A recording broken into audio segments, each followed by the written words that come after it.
আচার্য মশাই। গৌরী, তুমি তিলককে ডাকো। রথিন, প্রকাশ, গুহবাড়ি থেকে কিরিট ফেরত এসেছে, ওটা দেরাজে রাখতে হবে।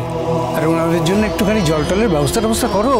হ্যাঁ, এই দেখো, উনি কিন্তু শশীবাবুর নাতি, ওনার কিন্তু খুব চোট লেগেছে।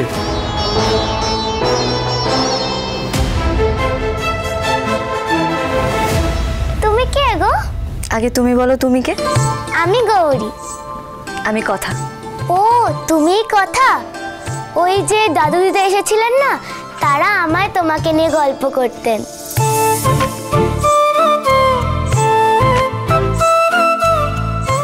বাহ, এইচওএফ এখানে এসেও নিজের এজেন্টের প্রশংসা করে গেছে।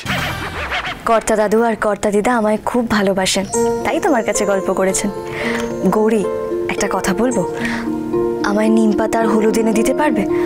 ওনার ক্ষতয় প্রলেপ দেব, নিম পাতা আর হলুদ পাতা দিলে তাড়াতাড়ি সেরে যায়, একটু এনে দেবে আমায়? দেখেছিস তো, এখানে এসেই গোবরগিরি স্টার্ট হয়ে গেছে। আচ্ছা গো, সব কথা দিদি, আমি এক্ষুনি তুলে এনে বেটে দিচ্ছি।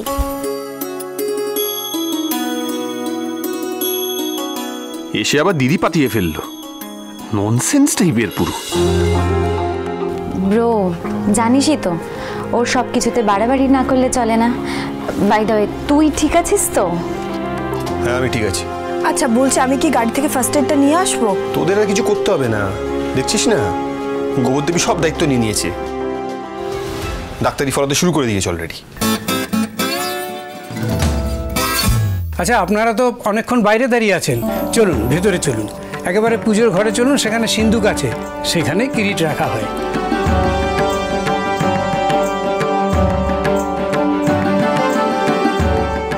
আচার্য মশাই যখন বলছেন সবাই চলুন না। হ্যাঁ, তাই তো, তোর আদেশ অনুযায়ী চলতেই তো আমরা এখানে এসেছি। চল, কোনো ব্যাপার না।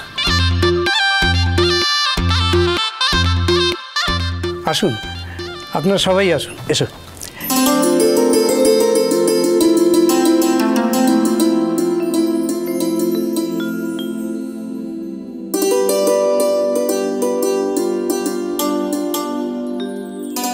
স্যার, বলছিলাম যে আপনি একবার সবকিছু ঠিকঠাক দেখে নিন।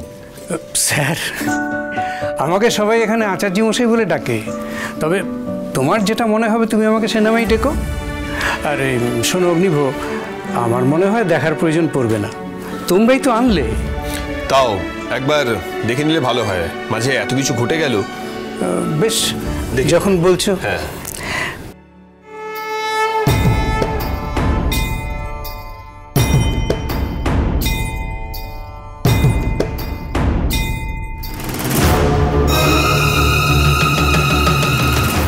এ কি হলো? কেমন করেই বা হলো? আসল মুকুট একবারে ঠিকঠাক করে আশ্রমে কি করে ফিরে এলো? এই রে, এ তো গুহবাড়ির বউ কথা না? আমাকে সন্দেহ করছে না তো?